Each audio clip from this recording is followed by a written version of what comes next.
So I was just on my social media today, just seeing what's going on in the community, right? And then I saw something pop up on my feed saying that today marks 50 years since Pink Floyd saw Syd Barrett for the very last time ever. And I still remember reading something about it, right? This was as they were recording the song that they were making about him, which was Shine On You Crazy Diamond, which was one of the tracks for their successful follow-up to Dark Side of the Moon, Wish You Were Here. Well, Pink Floyd fucking got their wish. Syd Barrett popped up out of nowhere, right, to visit them at Abbey Road Studios. His head fucking fully shaved, his eyebrows gone, and he gained a lot of weight. Hey, now Syd Barrett is probably one of the most tragic figures and tragic stories in the history of music.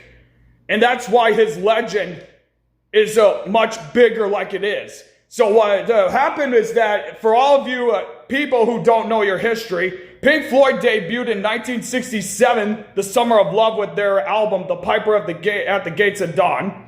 And Syd Barrett was their lead singer for it. But as the months went on, he was developing mental health issues that would later be diagnosed or fully confirmed as schizophrenia. And they did not know how to diagnose that back in the day. And in addition to that, there was also his excessive drug use, more specifically LSD. And it was so bad to the point he could not make any performances. He couldn't perform live or even play a guitar. So they had to bring David Gilmour in to help with that.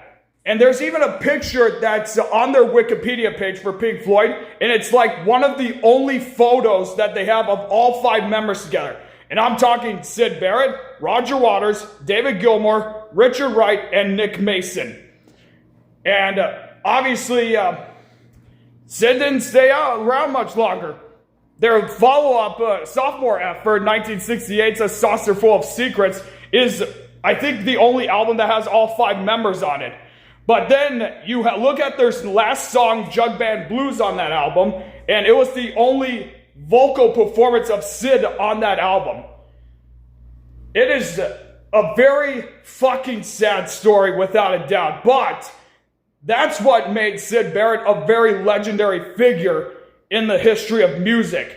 His poetic accomplishments and his guitar playing is one of enormous proportions. And if you haven't listened to Pink Floyd, I would encourage you to listen to their debut album. Very good stuff. History lesson over.